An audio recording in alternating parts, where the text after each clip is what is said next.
Milho volta a cair e os produtores devem fixar menos mercadoria para venda. Quem comenta com a análise gráfica é o Joãozinho Grafista, mas eu quero te convidar a acompanhar o Paracatu Rural pelas plataformas de áudio: Spotify, Deezer, TuneIn, Apple Music, SoundCloud, Google Podcast. Pesquise aí no seu favorito por Paracatu Rural e acompanhe o nosso conteúdo. Commodities Agrícolas, com Joãozinho Grafista. Após sucessivas altas, as cotações do milho voltaram a cair no Brasil. O feriado, exatamente no meio da terceira semana de novembro, contribuiu para esse cenário. Além disso, o abastecimento interno controlado no momento faz com que a ponta compradora se movimente menos. O agente autônomo de investimentos, João Santaella Neto, nosso amigo Joãozinho Grafista, analisa como foi a penúltima semana de novembro para o milho. Ele ressalta que houve perda da média móvel na B3. Olá a todos do programa Paracatu Rural, aqui quem fala é João Santaella Neto, conhecido há 25 anos como Joãozinho Grafista. Bora comentar como foi o mercado do milho na última semana, o que esperar para essa semana, última semana aí de novembro, que temos aí de principais notícias, como foi o mercado físico, mercado futuro. O mercado ficou principalmente pressionado nos últimos dias da semana, guerra da Rússia com a Ucrânia, né? Lógico que isso acaba influenciando no petróleo e nas outras commodities, né? Como foi o físico ao longo da semana.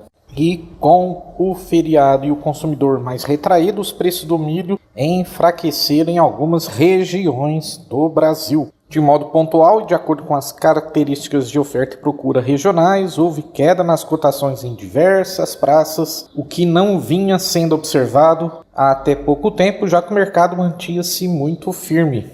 Segundo as safras e mercado consultoria, os consumidores, principalmente em algumas regiões, como São Paulo e Paraná, tentaram colocar um pouco pé no freio, ficando mais retraídos. Isso acabou naturalmente pressionando as cotações em determinadas praças. As safras consultorias salientam que os agentes do mercado vão precisar agora prestar bastante atenção no câmbio, que mexe especialmente com valores nos portos para as exportações, na Bolsa de Chicago e para o cereal. E passado o fim da temporada, observar as questões que envolvem o abastecimento interno. Adiante, o mercado tende a sair da influência mais direta da paridade de exportação e priorizar o abastecimento interno. E, por falar o câmbio, R$ 5,81, fechamento aí na sexta-feira. Então vamos lá, como é que ficou o balanço semanal, né? Milho Campinas CIF caiu de R$ 79 para R$ 78. Mogiana Paulista caiu de R$ 80 para R$ 76. Cascavel, no Paraná, no comparativo semanal, manteve a R$ 70 a saca. Em Rondonópolis, Mato Grosso, caiu de R$ 67 para R$ 65. Em Erechim, Rio Grande do Sul, caiu de R$ 77 para R$ 76. Aqui na nossa Minas Gerais, base Uberlândia, caiu de R$ 70 para R$ 67. E no estado de Goiás, em Rio Verde, de R$ 68 para R$ 66 a saca. No Porto de Santos, também caiu de R$ 80 para R$ 76. E em Paranaguá, caiu de R$ 77 para R$ 74. Bom, e o milho na nossa B3, como é que foi?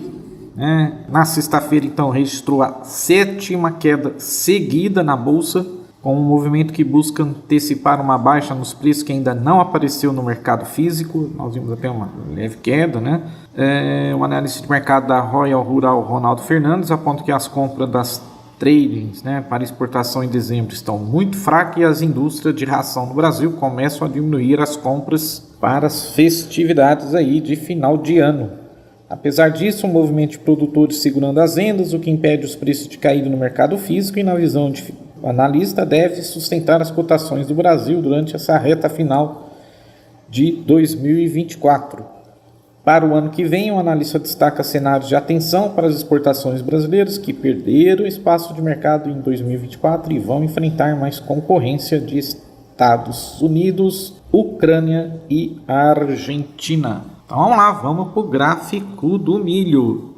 na B3. Vamos lá, nas plataformas de cotações, o código CCMH25, na TradeView CCMH2025. Então é isso aí, tivemos uma queda de 7 dias, o mercado não conseguiu permanecer acima dos 77, 78, o alvo era os 80, o que a gente chama de pivô de alta. O que é o pivô de alta? Então é quando os preços rompem a letra N, né? E rompe a perna do N. Onde estava a perna do N? Lá nos 72. E aí nós tivemos o rompimento dessa resistência no início de outubro. E o alvo era os 80, né? E aí nos últimos dias, nesta semana que passou, perdemos a média móvel de 20 dias nos R$ 76. Na quarta, quinta-feira, perdemos a média de 50 dias lá nos 73,80. E a próxima agora, o alvo, né, o suporte, é a média de 100 dias lá nos 71,50. Tá? Quer dizer, se perder, volta para os 70, volta para os 69, 67 reais aí. Joãozinho Grafista também comenta sobre o milho em Chicago. A estimativa de queda na produção de etanol esfriou as movimentações na bolsa para o cereal. Bom, continuando, vamos lá para Chicago. Tivemos uma volatilidade aí ao longo da semana, principalmente na quarta-feira, com milho subindo 3 cents por bushel, fechando a 430, o contrato dezembro. Aumento nas cotações refletindo o impacto do conflito, comentei então, né, no mercado global de grãos. A Ucrânia, a gente sabe que ela é o quarto maior exportador de milho, enquanto a Rússia lidera como o maior fornecedor de trigo no mundo.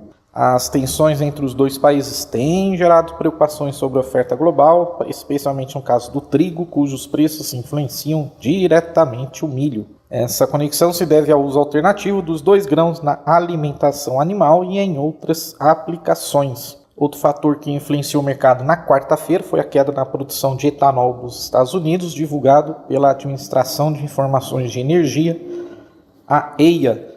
Após 7 semanas consecutivas de aumento, houve uma redução semanal de 3 mil barris por dia, o equivalente a menos 0,27%. Apesar disso, os níveis de produção permanecem próximos de recordes históricos, indicando uma demanda interna robusta pelo milho usado na fabricação de biocombustíveis. Bom, na sexta-feira tivemos, o mercado subiu bem, voltou para casa dos 430 por bushel, né? Mas na sexta-feira tivemos realizações.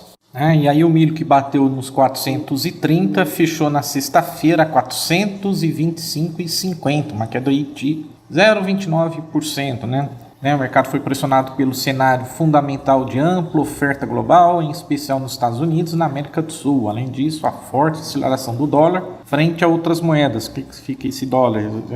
Já expliquei aqui para vocês, né? É o famoso índice de dólar. Então, são uma cesta de 6 moedas, né, contra o dólar americano.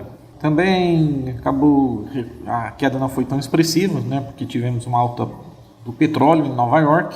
O contrato light fechou a 71,15, né, uma alta de 1,5% no petróleo. Vamos para os gráficos. Milho Chicago, né? Contrato março, tá? Fechou a 435, uma queda de 0,23% na sexta-feira. Ainda está trabalhando acima das médias de 50 e 100 dias. Tá? De 100 dias ali na casa dos 427, a de 50 dias nos 433, 432. Então fechou bem próximo. Graficamente, então, a gente tem um suporte nos 415, depois nos 400 por bushel. As resistências continuam nos 440, 450, e se romper 470, 490, quem sabe até 510 por bushel. Então é isso aí. Vai milho, vai exportações, vai Rússia, vai Ucrânia, vai commodities. Uma coisa que nos faz perder nossa felicidade é nos sentirmos culpados ou envergonhados. Você tem que se livrar da culpa e manter uma consciência limpa se você quiser ser feliz, porque você não pode ser culpado e feliz ao mesmo tempo. Em Filipenses, capítulo 2, verso 15 diz: Sejam filhos de Deus, vivendo sem nenhuma culpa no meio de pessoas más que não querem saber de Deus. No meio delas, vocês devem brilhar como as estrelas no céu. Você deve até estar dizendo assim: eu gostaria de ser feliz, mas como eu mantenho minha consciência limpa se ela não está limpa agora? Você precisa fazer o que está em Salmos 32, versos 1 e 2. Feliz aquele cujas maldades Deus perdoa e cujos pecados Ele apaga. Feliz aquele que o Senhor Deus não acusa de fazer coisas más e que não age com falsidade. A felicidade, a alegria, o alívio são 3 coisas que todos nós procuramos na vida. Nós queremos ser felizes, todos nós queremos aproveitar a vida, todos nós queremos alívio da nossa dor. A Bíblia diz que isso vem da pureza e a pureza vem do perdão pela graça de Deus. Então aqui está uma maneira de manter o coração feliz. Mantenha uma consciência limpa. Isso significa que no início e também no final de cada dia, você deve fazer um inventário espiritual, onde você conversa com Deus sobre qualquer coisa que esteja entre você e Ele e lida com as coisas ruins do seu dia. Você pratica o que é chamado respiração espiritual. Você expira seus pecados em confissão e você inspira o poder e a limpeza de Deus.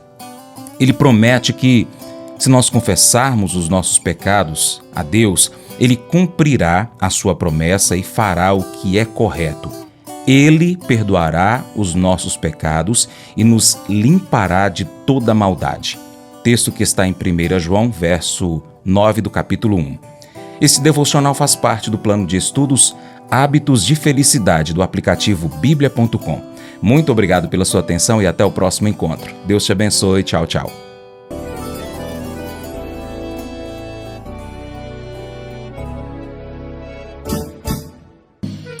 Acordo de manhã para prosear no mundo do campo, as notícias escutar. Vem com a gente em toda a região com o seu programa Paracatu Rural.